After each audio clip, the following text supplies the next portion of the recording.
जनतेच्या दबावामुळे अमेरिकन संसद, ज्याला US काँग्रेस म्हणतात, तर US काँग्रेसच्या दोन्ही सभागृहांनी जवळजवळ एकमताने ह्या सगळ्या एप्स्टीनचा पुरावा, एप्स्टीन फाईल्स प्रकाशित कराव्यात असा कायदा पास केला. म्हणजे नुसतं कोर्टाला सांगून हे कागदपत्र द्या असं हे नुसतं लेखी मागणी नव्हती ती, तर तो अमेरिकन संसदेने US काँग्रेसने पारित केलेला कायदा होता, ज्यावर प्रेसिडेंट ट्रम्प यांना स्वाक्षरी करावी लागली. आणि आज तो अमेरिकेचा कायदा आहे. त्या कायद्याचं नाव आहे एप्स्टीन फाईल्स ट्रान्सपरन्सी ॲक्ट.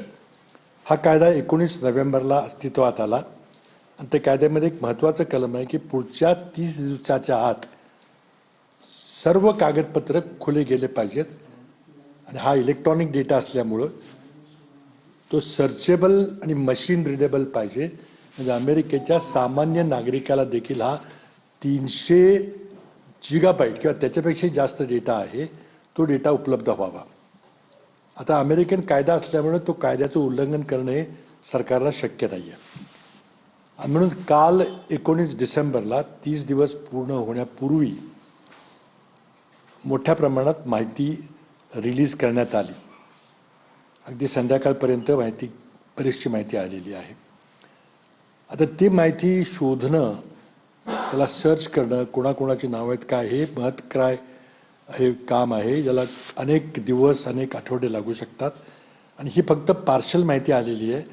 आणि अमेरिकन अटॉर्नी जनरलच्या ऑफिसने सांगितलं की आम्हाला ही माहिती, सर्व माहिती खुली करायला काय आठवडे लागतील. म्हणजे सबंध माहिती बाहेर यायला, ज्यामध्ये प्रेसिडेंट ट्रम्प यांचे स्वतःचे अनेक फोटोग्राफ्स, व्हिडिओ आहेत, आणि त्यामुळे ते फोटो थोडं मागं ठेवण्याचा किंवा दाबण्याचा प्रयत्न होण्याची शक्यता आहे. आणि ज्या खासदारांनी हे विधेयक मांडलं त्यामध्ये भारतीय वंशाचे रो खन्ना नावाचे खासदार आहेत. त्यांनी आत्ता जी मुलाखत दिलेली आहे की आम्ही पाहतोय काय काय मिळालेलं आहे ते, पण आमचं समाधान होईल असं मला वाटत नाही. अमेरिकन सरकारकडून, प्रेसिडेंट ट्रम्प यांच्याकडून माहिती लपवायचा प्रयत्न होतोय. आता जो माहिती जी आपल्यासमोर आलेली आहे त्यामध्ये ईमेल्समध्ये काही उल्लेख भारतीयांचे आहेत. मी आपल्याला सांगितलं होतं की आजी माजी खासदार आहेत. त्याप्रमाणे पेट्रोलियम मंत्री हरदीप पुरी यांचं नाव एका ईमेलमध्ये आहे. आणखी एका ईमेलमध्ये एक अमेरिकेतला एक मोठा अधिकारी, जो ट्रम्प यांचा सल्लागार होता, स्टीव्ह बॅनन नावाचा, तो एप्स्टीनला विनंती करतो की मला भारताच्या पंतप्रधानांना भेटायचंय. एप्स्टीनकडून उत्तर येतं की मी प्रयत्न करतो की तुमची गाठ होईल का.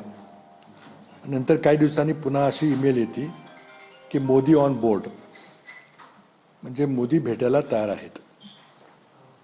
आता मोदींचं आणि एप्स्टीनचं काय नातं आहे की जो एप्स्टीन मोदींची कुणाशीही अपॉइंटमेंट घडवू शकतो.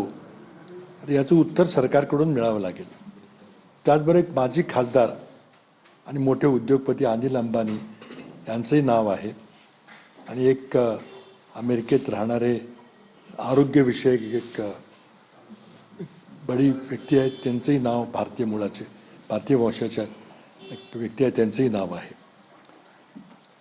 पण अजून फोटोग्राफ्स वगैरे काही कॉम्प्रोमाइजिंग फोटोग्राफ्स असे काही पुढं अजून आलेले आहेत किंवा अजून सापडलेले आहेत. त्याची आज रात्रभर तिथल्या अमेरिकन मीडियाच्याकडून शोध चाललेला आहे. भारतात देखील शोध चालला आहे, कारण ती माहिती सर्वांना उपलब्ध आहे. तुम्हालाही ती माहिती उपलब्ध आहे.